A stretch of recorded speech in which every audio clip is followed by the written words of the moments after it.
7e instruction. Cette fois, nous allons approcher du Christ, et puisqu'il a dit « Laissez venir à moi les petits-enfants » et que nous méditerons bientôt, ce soir même peut-être, cette affirmation « Si vous ne vous convertissez pas pour devenir comme des enfants, vous n'entrerez pas dans le royaume des cieux », alors je vais demander à des enfants de m'introduire, d'introduire mes paroles auprès du Christ, en vous racontant 3 histoires qui concernent toutes des enfants. 2 sont absolument certaines. Elles concernent ce qu'on appelle des handicapés mentaux. Il y a même l'un ce qu'on appelle un grabataire, c'est-à-dire les handicapés mentaux au dernier degré, qui n'ont rien d'atteint physiquement, il n'y a rien de cassé, du point de vue physique, mais ils sont coupés de toute communication avec les autres, pour des raisons psychiques que je connais mal, que la médecine ne connaît pas beaucoup mieux d'ailleurs. Mais enfin, il n'y a aucun dialogue entre eux et les humains, et on ne sait pas ce qui se passe. C'est comme une planète interdite. On ne sait pas ce qui se passe dans leur cœur et dans leur tête, et on peut avoir l'impression qu'il ne se passe rien, que ce sont des êtres plus ou moins morts vivants, dont on peut douter même s'ils ont une âme.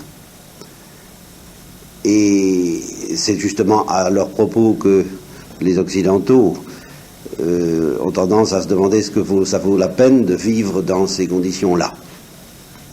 Eh bien, une des histoires concerne un grabataire au dernier degré qui a été en état, miraculeusement, de nous fournir quelques renseignements sur ce qui se passe à l'intérieur de ces êtres-là. Mais avant, j'ai une autre histoire à vous raconter. Avant, et celle-là, je n'ai encore jamais racontée, je crois, en prédication. Je ne la garantis pas absolument. Et tout dépend du crédit que vous accordez à Maria Wieniawska. Je ne sais pas si vous connaissez Maria Wieniawska. C'est un auteur c'est une femme qui a écrit la vie du père Maximilien Kolbe, en particulier.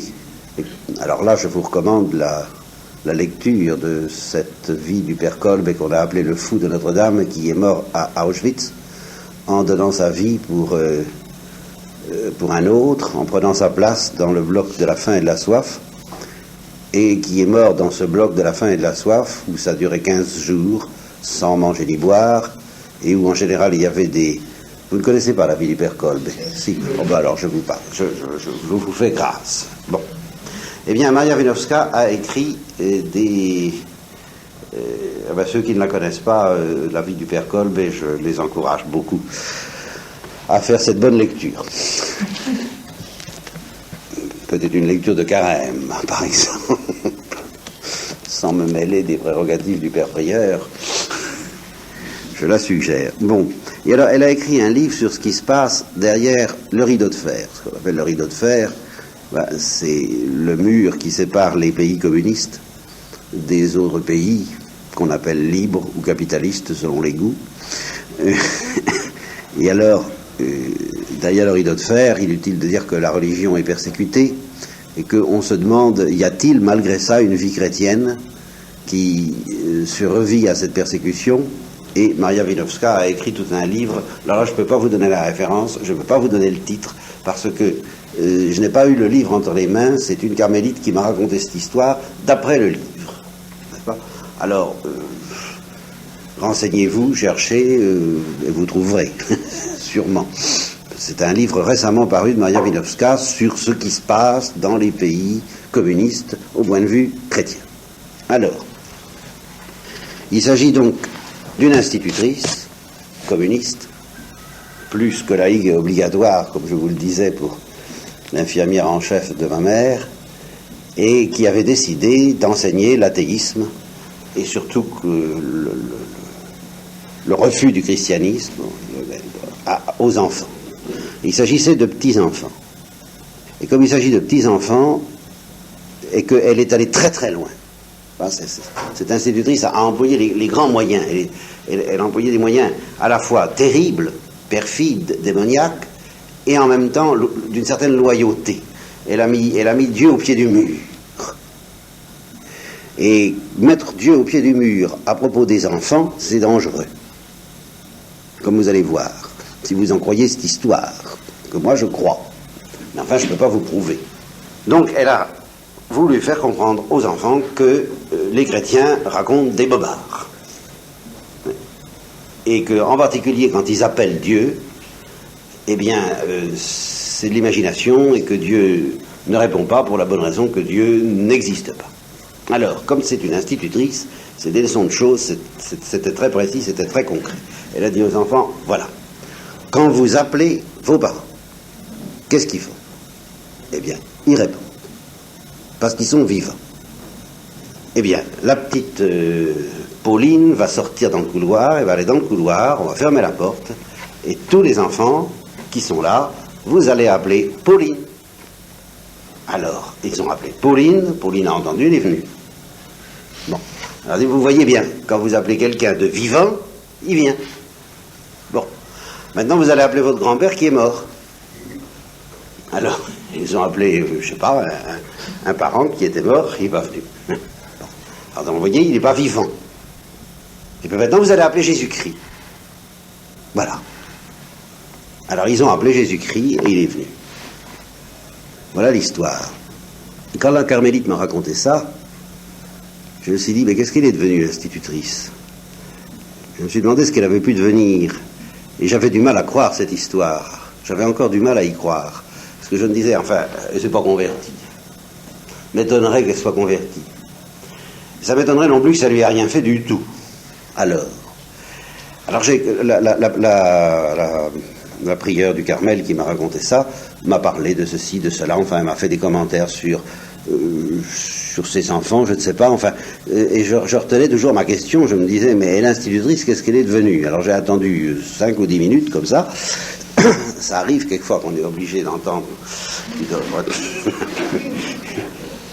Alors je lui ai dit, eh bien, et l'institutrice? Alors elle m'a dit, ah ben elle est devenue folle. Et elle a été enfermée dans une maison de santé et elle répétait tout le temps, il est venu, il est venu. Alors là, ça m'a paru vraisemblable. Vous voyez. Là, j'ai dit, alors là, oui. Voilà, Jésus-Christ et les enfants. Alors ma deuxième histoire, c'est le grabataire en question.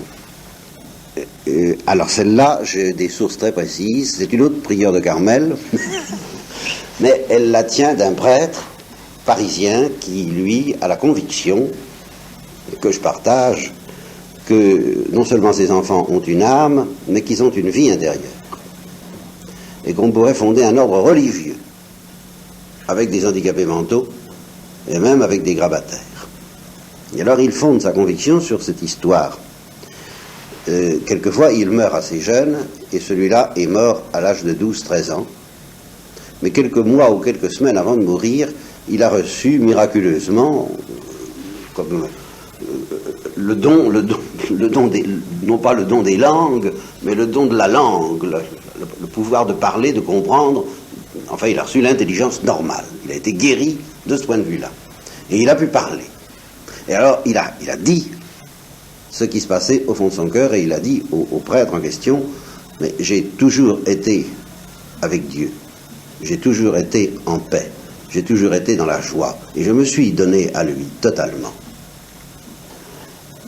Et quand le Christ, alors on avait dû lui lire des choses, mais sans savoir s'il comprenait. Je suppose qu'on lui avait donné un minimum d'instructions, mais sans savoir, quoi. Enfin, il avait tout de même entendu parler du Christ et de l'Évangile.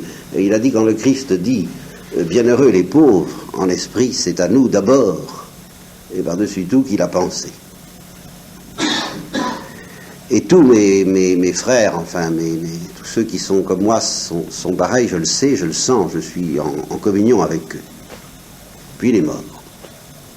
Alors, j'avoue que ça, pour moi, c'est une extraordinaire consolation.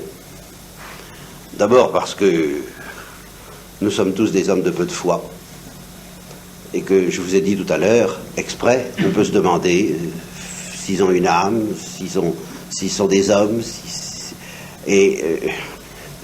C'est réconfortant de savoir, par un témoignage direct, que oui, et que non seulement ils ont une âme, mais à chaque fois que je raconte cette histoire,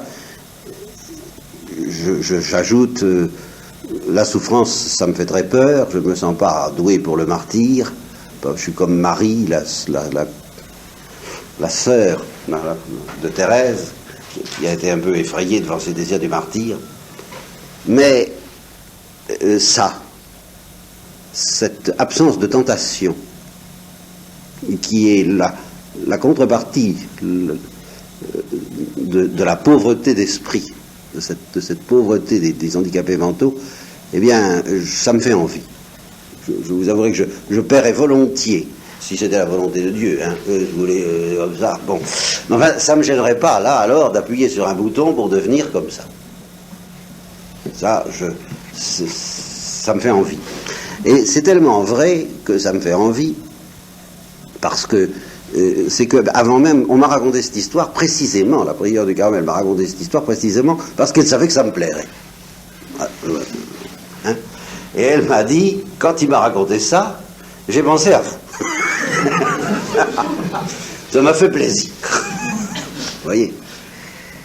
La troisième histoire est encore plus vérifiée, elle est du même ordre. Alors vous la trouveriez dans un numéro de la vie spirituelle, mais je ne suis pas fichu de me rappeler les références exactes, c'est pas mon charisme ça, alors pas du tout.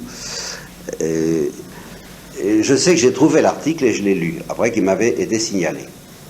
Alors là, il s'agit non pas d'une jeune grabataire, mais d'une handicapée mentale moyenne, si on peut dire, qui vivait à Béziers, ça c'est précis, dans une école, chez les religieuses, et elle était très sage, très simple, ne disait pas grand-chose, elle était innocente et inoffensive, si vous voulez, mais on ne savait pas bien ce qui se passait dans son cœur et dans son âme, et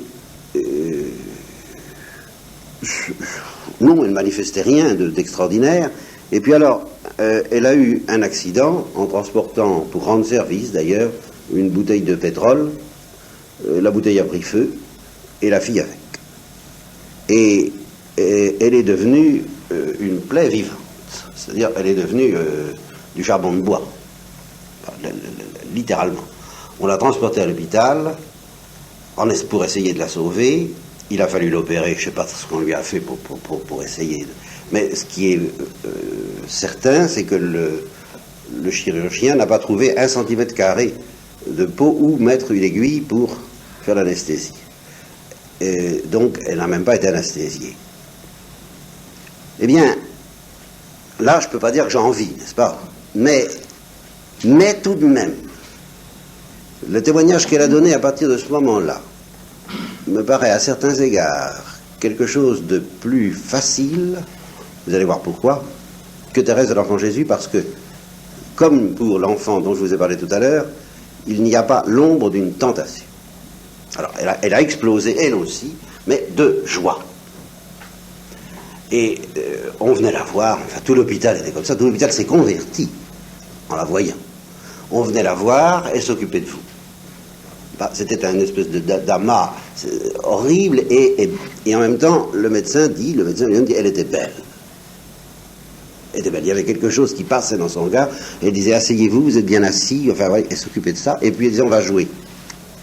On va jouer, et comme justement, quelquefois, les gens qui ne sont pas développés mentalement, elle était très forte en mathématiques. Et alors, on faisait des extraordinaires, hein. Et alors, sur ce lit où elle était, elle posait des cols d'arithmétique, et puis les dates de la bataille de Marignan, des choses comme ça, et elle riait. Elle riait.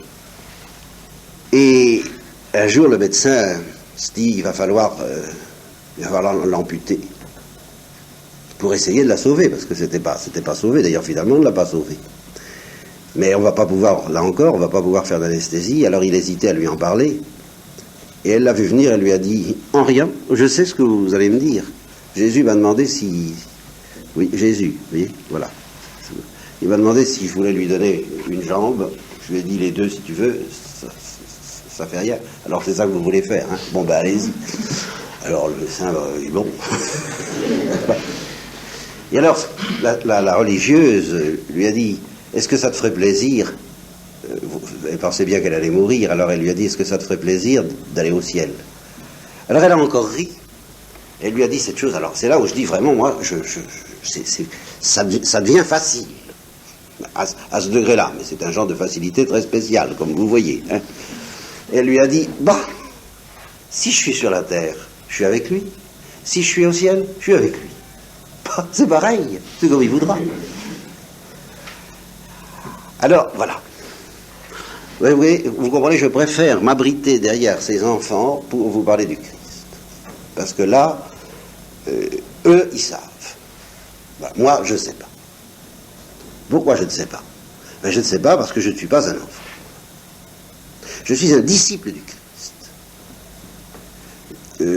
J'espère être un disciple du Christ, disons. Mais je ne suis pas un enfant. Et dans l'Évangile, c'est très précis. Il y a les conditions à remplir pour être disciple du Christ, elles sont précisées, et elles sont effrayantes. Et en fait, elles sont beaucoup plus faciles que ça n'en a l'air. Et puis il y a les conditions à remplir pour entrer dans le royaume des cieux. Et alors là, elles n'ont l'air de rien. Mais elles, alors, elles sont très difficiles. La preuve, c'est que ces disciples, qu'il reconnaît pour ses disciples, vous êtes mes disciples, je vous ai choisis, ils se bagarrent pour savoir qui c'est qui est le mieux, quoi. Hein? Lequel qui est le plus grand, et ils veulent avoir la première place aussi. Demandent que mes enfants soient assis à ta droite et à ta gauche dans le royaume des cieux. Alors il leur dit, vous ne savez pas ce que vous demandez. Et non seulement vous ne savez pas ce que vous demandez, en demandant la première place dans le royaume des cieux, mais tant que vous aurez une mentalité de ce genre-là, non seulement vous n'aurez pas la première place dans le royaume des cieux, mais vous ne pourrez même pas y entrer du tout dans le royaume des cieux. C'est très simple. Parce que pour entrer dans le royaume des cieux, il faut se convertir et devenir comme des enfants. Alors, c'est très important de savoir que c'est pas à des païens, c'est pas même à des chrétiens vagues, c'est à ses disciples qui deviendront les colonnes de l'Église, les apôtres, enfin le collège des apôtres. C'est à ceux-là qu'il dit, vous ne pouvez pas entrer dans le royaume des cieux, tel que vous êtes. Vous voyez, ça, il ne les met pas à la porte. Il leur promet bien qu'ils deviendront capables d'entrer dans le royaume des cieux. Mais il leur dit, vous êtes mes disciples, je vous aime. Vous êtes mes amis. Ça va, vous êtes mes amis. Parce que je vous ai choisis. Et déjà, vous êtes purs à cause de la parole que vous avez reçue. Tout à fait d'accord. Moi, je vous aime beaucoup. Je vais donner ma vie pour vous. Il n'y a pas de problème. Mais vous ne pouvez pas entrer... Mais pour le moment, question entrer dans le royaume des cieux, vous ne pouvez pas. Pourquoi? Parce que vous n'êtes pas des enfants. Qu'est-ce que c'est que cette histoire-là? Hein? Donc, pour parler du Christ comme il faudrait, il faudrait le faire à titre d'enfant, ce que je ne suis pas. Alors, je vais déjà essayer de le faire à titre de disciple. Qu'est-ce qu'il faut pour être un disciple de Jésus-Christ? Alors, il le dit, et ça fait quelquefois un peu peur, et beaucoup trop. Beaucoup trop, parce que c'est bien moins difficile que ça n'en a l'air. Ou plutôt, c'est ce que je vais vous expliquer, ça nous paraît difficile précisément parce que nous ne sommes pas des enfants. Et que, dans la mesure où nous ne sommes pas des enfants, même les préceptes du Christ pour devenir son disciple, nous les comprenons de travers et que nous leur donnons un visage intolérable. Alors qu'il nous a bien prévenu, mon joug est doux et mon fardeau est léger. Seulement pour comprendre que mon joug est doux et que mon fardeau est léger, il faut déjà un petit peu avoir un cœur d'enfant. Sinon, on recevra mes paroles comme les Juifs les recevaient en disant ces paroles sont dures. Qui peut les supporter? Et pourtant, c'est des paroles qui n'ont pas l'air d'être tellement faciles à trouver douces et légères quand il dit si quelqu'un veut être mon disciple, qu'il se renonce, qu'il porte sa croix chaque jour et qu'il me suive. Et il dit encore, si quelqu'un ne hait pas son père, sa mère, sa famille et jusqu'à sa propre vie, il ne peut pas être mon disciple. ça n'a pas l'air facile. Eh bien, ça n'a pas l'air facile parce que justement, nous donnons à ces préceptes du Christ une coloration qui n'est pas vraie. Je vais essayer de m'expliquer. Moi-même, je l'ai fait pendant très longtemps. Et peut-être que les conseils qu'on reçoit, en tout cas qu'on recevait au XIXe siècle, que Thérèse de l'Enfant Jésus a connu, allaient aussi dans un sens qui risque de nous égarer. Sur ce précepte en particulier qu'il faut se renoncer, je vous parlerai du renoncement. Porter sa croix, ça je vais vous en parler maintenant, et suivre Jésus-Christ. Quand on évoque porter sa croix, on pense à quoi? On pense à supporter les souffrances et les épreuves de chaque jour. Bon.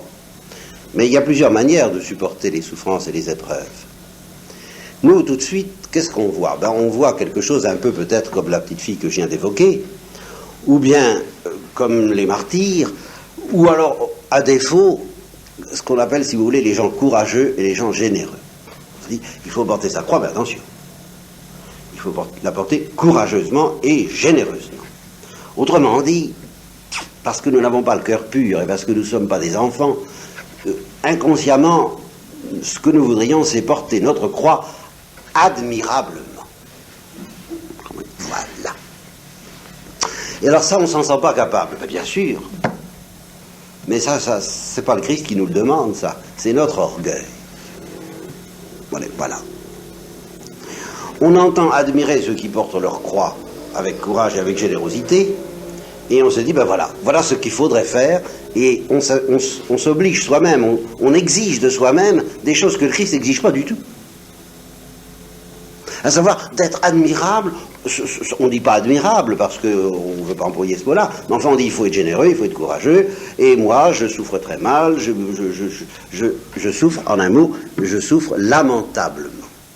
Mais le Christ ne vous a jamais empêché de porter votre croix lamentablement, et même s'il fallait préciser ce que le Christ nous demande, c'est ce que je dirais. Si quelqu'un veut être bon disciple, qu'il se renonce, qu'il porte lamentablement sa croix chaque jour. On dirait, mais les saints font pas comme ça. Évidemment, les saints font pas comme ça. Mais enfin, répondrait Jésus-Christ, c'est l'histoire de Gédéon. Ça m'appartient. De te donner, c'est le don de Dieu. C'est mon cadeau de noces. De faire qu'au lieu de traîner la croix, tu la portes.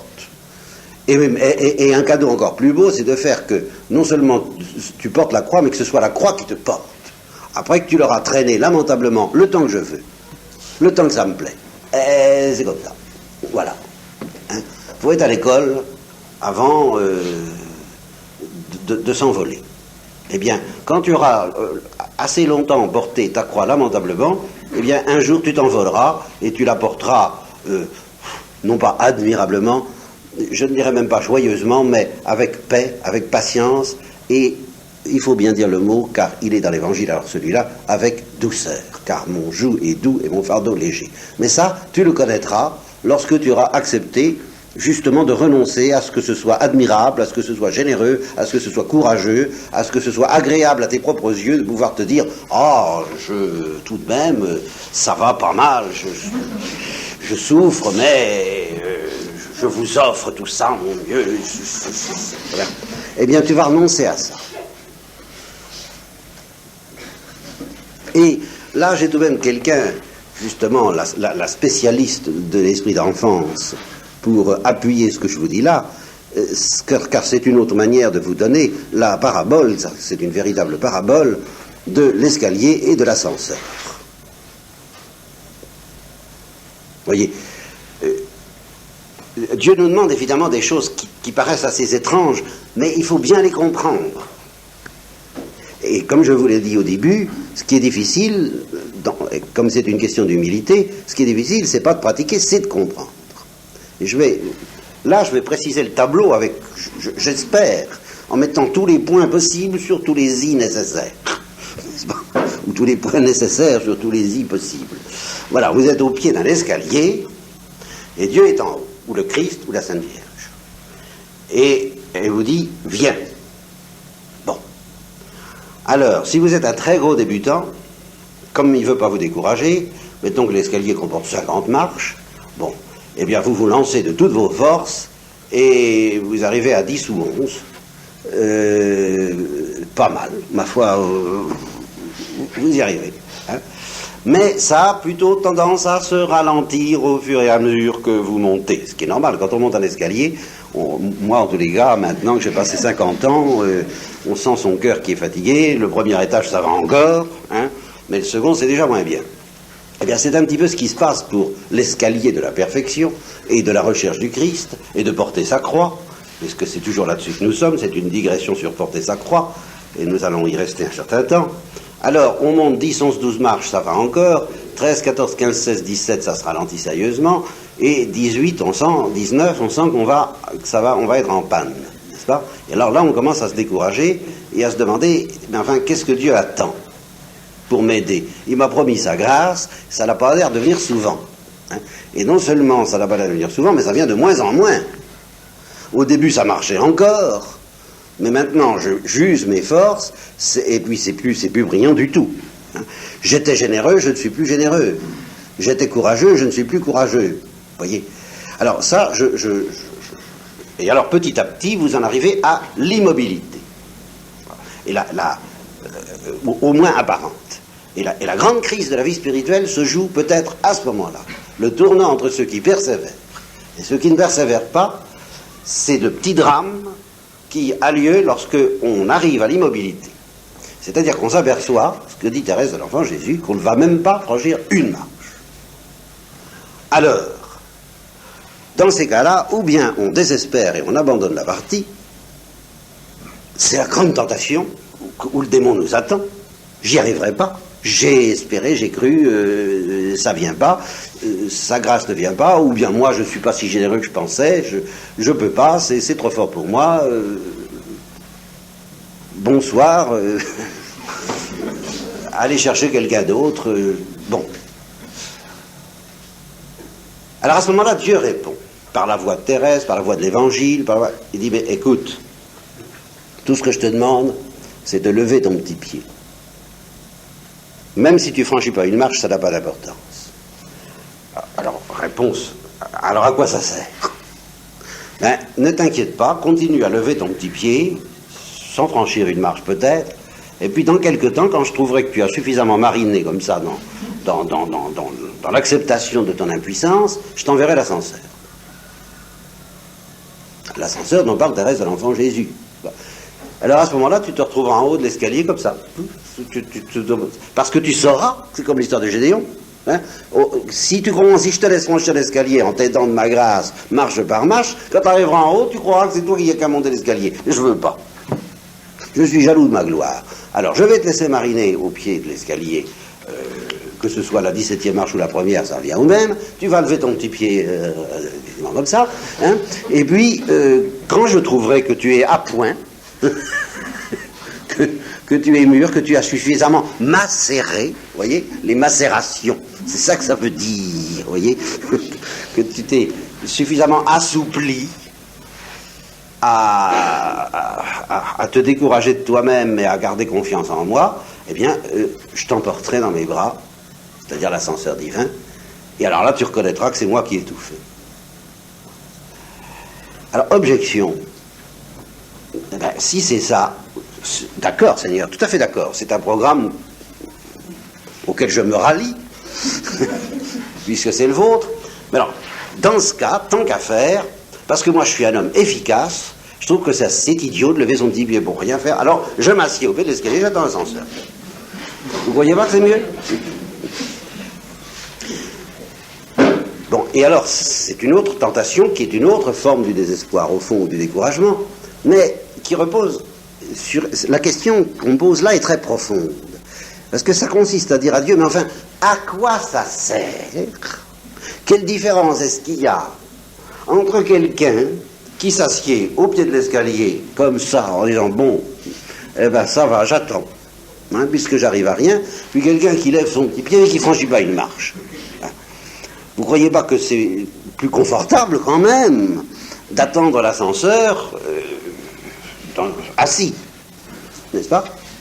Et à quoi ça sert, puisque vous me dites vous-même que je ne franchirai pas une seule marche?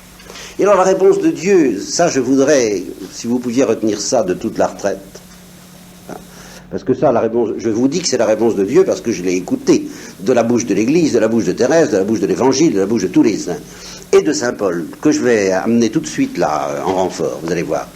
Eh bien, la réponse de Dieu, c'est tout simplement parce que, à force de lever ton petit pied sans arriver à rien, je sens que tu vas m'attendrir. Voilà. Et que ton problème, c'est pas du tout de monter l'escalier, c'est d'obtenir que j'ai pitié de toi.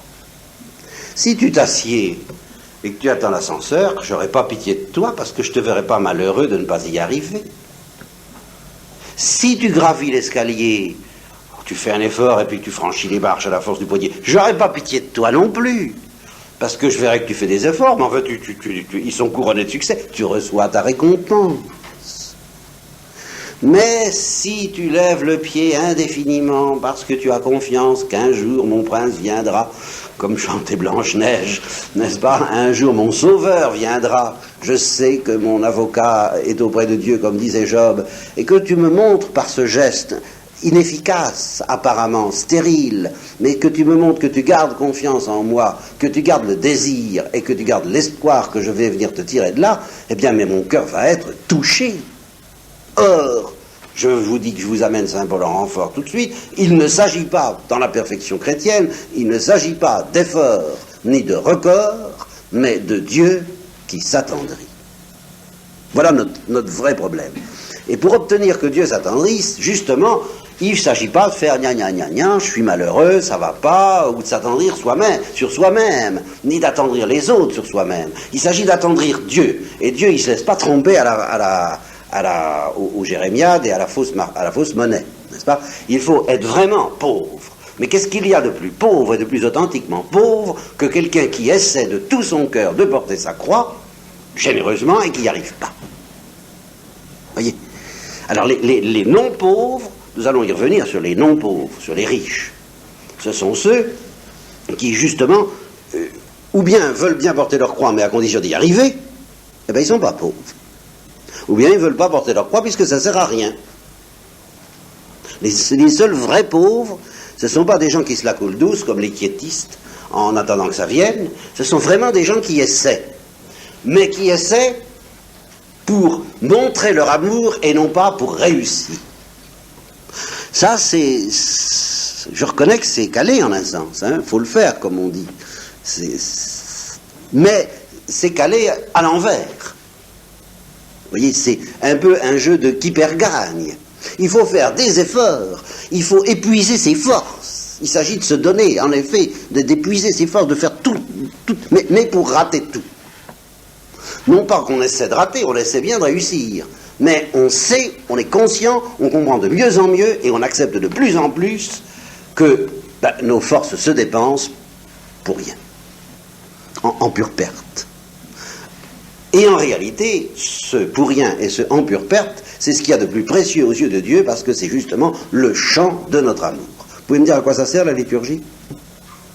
À quoi ça sert? Vous voyez à quoi ça sert? Mais ça sert à rien.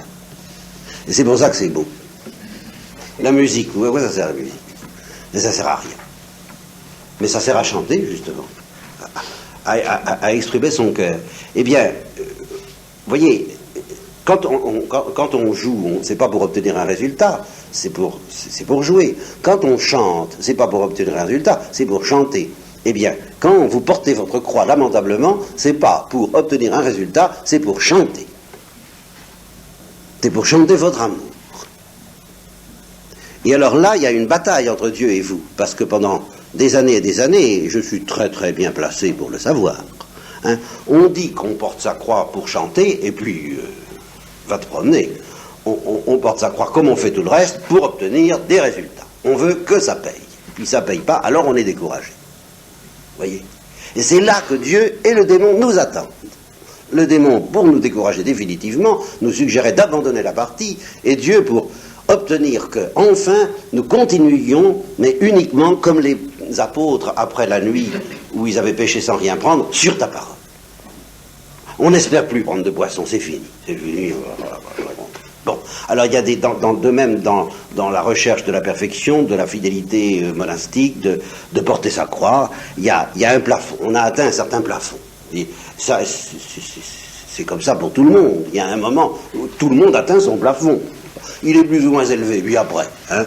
Il y a des gens qui vivent au 5e, il y en a qui vivent au 37e, ça n'a aucune importance. De toute façon, il y a un plafond. Et tant qu'il y a un plafond, on ne trouve pas Dieu. Alors ce plafond, eh bien, une fois qu'on a vraiment accepté que nous ne puissions, nous, jamais le franchir, mais que pour autant, nous ne perdons pas l'espérance et la confiance, et que par conséquent, uniquement pour faire plaisir à Dieu et pour lui montrer justement qu'on ne perd pas confiance, on continue à lever son petit pied pour porter sa croix lamentablement, alors un jour vient où Dieu dit, cette fois, ce n'est plus de la fausse monnaie. Voilà, vous comprenez. Et ça peut être très long. Ça, je suis obligé de vous prévenir. Parce que pendant des années, on peut lever son petit pied en disant « je fais ça pour vous faire plaisir, je fais ça pour vous faire plaisir ». Oui, on le dit. Mais au fond de soi-même, il y a quelque chose qui n'a pas capitulé, qui n'a pas cédé. Et je dirais qu'il ne s'est pas effondré dans le cœur de Dieu, qui reste dur. Vous voyez, quand il a dit à ses apôtres, vous avez le cœur dur, c'est ça. Nous n'endurcissons pas notre cœur, nous l'offrons au contraire à l'attendrissement de l'amour de Dieu. Mais enfin, au départ, il est plutôt un peu dur. Alors, tant que c'est comme ça, Dieu résiste. Et c'est pas drôle. Ah, ça, je reconnais que ça n'est pas drôle. On lève son petit pied, et ça vient pas. Et alors, il y a des moments où on s'impatiente. Et on dit, mais c'est tout le drame d'Israël. Reprenez la traversée du désert, c'est exactement ça. Il nous avait dit qu'il nous donnerait à manger, vous aurez tout, écoutez les psaumes, n'est-ce pas? Vous aurez à manger en satiété, vous serez rassasiés, vous serez nourris, vous serez portés sur les genoux. Ouais, ça n'a pas l'air d'être ça du tout. En réalité, j'arrive à rien.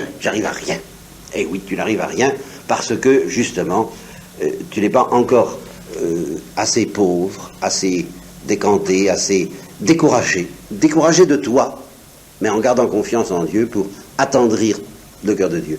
Tu voudrais que Dieu te construise ta maison étage par étage. C'est pas comme ça que ça se fera. Et chacune de ces maisons que tu construis étage par étage, Dieu les démolit un jour ou l'autre, ou il permet aux démons de les démolir. Et le jour où enfin tu auras compris qu'il faut continuer à amener des matériaux sur le chantier, mais sans espérer construire ta maison, vérifier que tu grandis comme la grenouille qui s'enfle pour devenir aussi grosse que le bœuf. Vous verrez ça dans les fables de La Fontaine, et qui se dit, est-ce que ça vient? Eh bien, justement, le jour où Dieu verra, le vrai progrès, c'est le moment où Dieu voit que ça, tu y as vraiment renoncé. Alors, à ce moment-là, Dieu te donne tout d'un coup. Mais d'un coup, tu seras transporté et il t'arrivera des choses comme celles que j'ai racontées au début pour les enfants, dans lesquelles, en un sens, je maintiens qu'ils n'ont plus d'efforts à faire.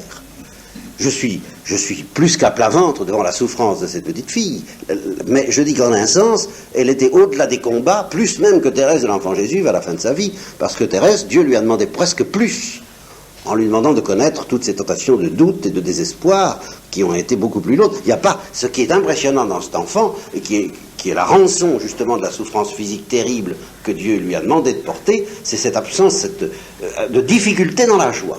Aucune difficulté dans la joie. Eh bien ça, n'essayez surtout pas d'imiter. Hein. Méfiez-vous des imitations. C'est vraiment un label exclusif, monopole divin, fabrication exclusivement trinitaire. Hein. C'est pas la peine. Mais simplement, ce qu'il faut, c'est apprendre à demander. Apprendre à demander gentiment. Autour de notre couvent d'études, il y avait des mendiants, justement. Et ils avaient, en somme, les mendiants, ceux qu'on appelle en Europe des clochards, ce sont des gens qui, ne travaillant pas, pour quelque raison que ce soit, ont en somme à résoudre au point de vue social le même problème que nous au point de vue spirituel. À savoir que, puisqu'ils ne gagnent pas leur vie, il faut qu'ils attendrissent ceux qui la gagnent. Là, c'est leur problème. Comment faire pour que pour eux non plus, ça n'est pas une question d'effort ni de record, mais des gens qui s'attendrissent. Et dans le cas, c'était les pères, n'est-ce pas?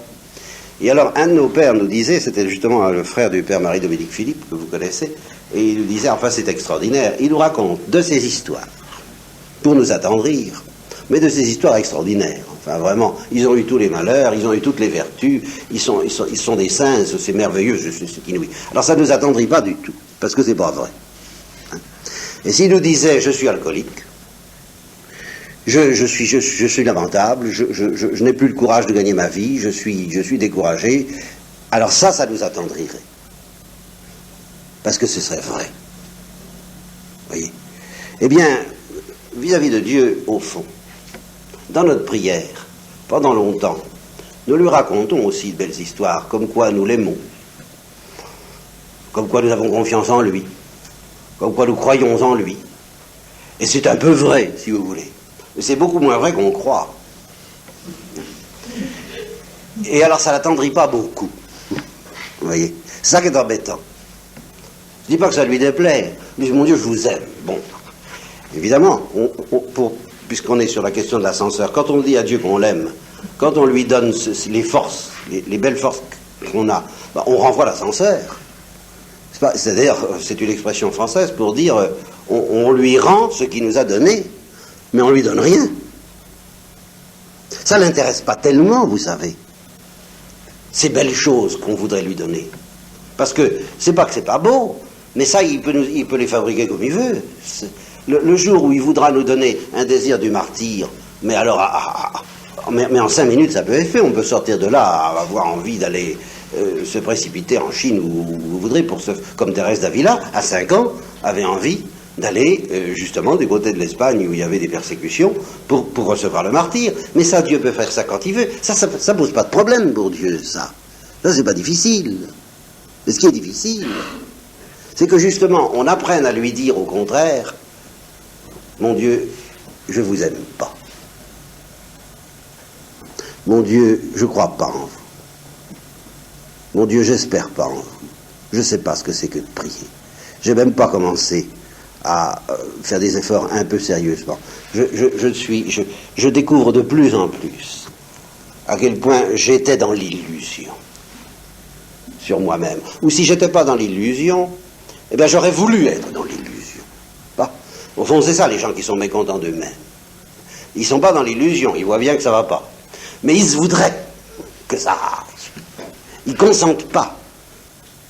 Ils consentent pas à faire ce que j'appelle apprendre à demander gentiment. Ça n'a l'air de rien. Mais demander gentiment, c'est tout simplement demander en acceptant que celui à qui on demande puisse parfaitement refuser. Et tant qu'on n'accepte pas vraiment, et au fond du cœur, que celui à qui on demande refuse, eh bien je dis qu'on ne demande pas. On réclame. C'est pas du tout la même chose. Apparemment c'est les mêmes paroles, mais c'est pas du tout la même musique. Vous comprenez? Les modes majeurs et mineurs, vous connaissez peut-être un petit peu ces choses, n'est-ce pas? Eh bien, la musique de la réclamation, c'est pas du tout la musique de la demande. Et il y a quelque chose qui est encore pire que la musique de la réclamation, c'est la musique de la réclamation qui se déguise en demande. Vous avez de ces gens qui se présentent, mais ce sera comme vous voudrez, et puis vous n'avez pas intérêt... Hein, ce sera tout à fait, mais s'il vous plaît, voulez-vous bien, je vous en prie, mais vous n'avez pas intérêt à le refuser, hein, parce qu'alors là, ça change. Et c'est ce que nous essayons de faire souvent. Nous disons que nous demandons, et en fait, nous réclamons. Et alors, quand nous voyons que Dieu refuse, alors là, nous contestons, comme on dit aujourd'hui en France, encore un mot bien à la mode, où nous murmurons, le mot traditionnel, biblique, et qui constitue, je vous répète, une faute beaucoup plus dangereuse, en tout cas, je ne dis pas plus grave, mais plus dangereuse que toutes celles qui nous font de la peine, parce que justement celles qui nous font de la peine nous humilient et nous rabaissent à nos propres yeux, tandis que quand nous murmurons, c'est Dieu que nous rabaissons à nos propres yeux.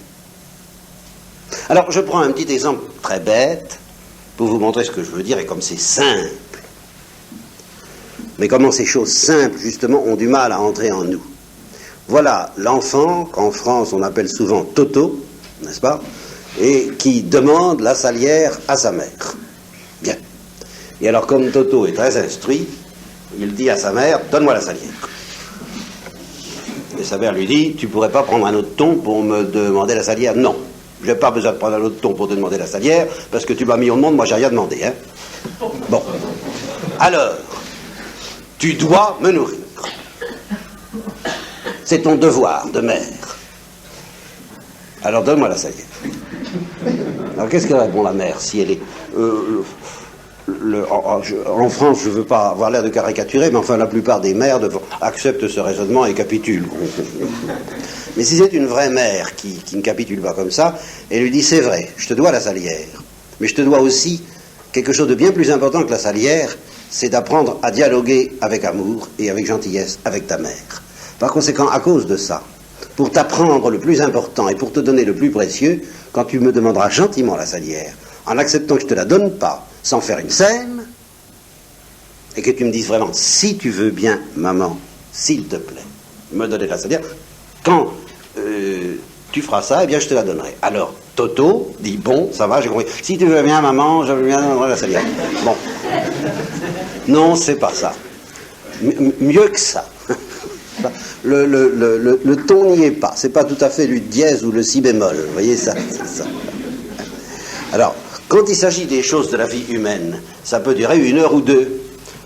Quand il s'agit d'un enfant coriace, je vois ça parce que je connais quand même un certain nombre de ménages et un certain nombre de parents, et c'est une des choses que je leur ai le plus férocement demandé, de ne pas capituler sur ces choses-là. D'être extrêmement large et bienveillant pour toutes les faiblesses. Là, de ce côté-là... mais la première chose que j'essaie d'apprendre à l'enfant, d'abord, c'est la question du mensonge. Pas mentir. Et puis la question d'apprendre à ne pas exiger. Et alors ça peut durer des semaines, et ça peut durer des mois, et ça peut durer des années, avant qu'un enfant comprenne ça, et qu'il accepte en somme qu'on lui refuse ce qu'il demande. Eh bien, avec Dieu, c'est immanquable, ça dure des années. Il ne faut pas s'y tromper. Et c'est pour ça que Dieu ne nous donne pas ce que nous demandons. C'est parce que nous ne le demandons pas gentiment. Et il ne faut pas se décourager si on constate qu'on n'arrive pas à demander gentiment. Ce qu'il y aurait de plus dangereux dans ce que je viens de vous dire, ce serait que vous imaginiez que vous allez prendre la résolution, maintenant ça y est, je vais demander gentiment. Vous ne pouvez pas. Vous ne pouvez pas tout de suite, pas plus que je ne peux pas, j'y suis pas encore arrivé, demander avec cette délicatesse, cette pauvreté des enfants qui entrent dans le royaume des cieux parce que justement ils sont devenus des enfants. C'est ça que ça veut dire de la part du Christ. Alors il faut accepter justement que, ne demandant pas encore gentiment, eh bien vous ne receviez pas tout de suite ce que vous demandez. Il faut accepter que ça dure longtemps. Et si vous avez l'impression que Dieu vous donne beaucoup de choses en ce moment, alors vous avez peut-être intérêt à penser que vous êtes dans la phase encore antérieure à celle-là, celle où on grimpe l'escalier avec une certaine facilité, parce que Dieu voit bien qu'on ne supporterait pas le découragement. Alors, bon, il nous permet d'avoir l'impression que ça marche.